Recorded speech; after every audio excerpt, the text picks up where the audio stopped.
আসসালামু আলাইকুম ওয়া রাহমাতুল্লাহি ওয়া বারাকাতুহু।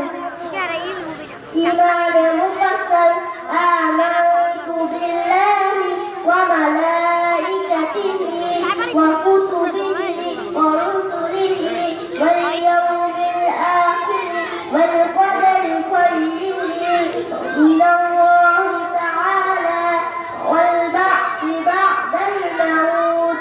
ঈমান মুফাসসাল প্রথমে আমি ঈমান আনলাম আল্লাহ তাআলার উপর, ঈমান আনলাম তার ফেরেশতাগণের উপর, তৃতীয়তে ঈমান আনলাম তার কিতাব সমূহের উপর, চতুর্থে ঈমান আনলাম তাহার রাসূলগণের উপর, পঞ্চমে ঈমান আনলাম কিয়ামতের দিনের উপর, ষষ্ঠে ঈমান আনলাম ভালো মন্দ তাকদীরের উপর, সপ্তমে ঈমান আনলাম পুনরায় জীবিত হওয়ার উপর।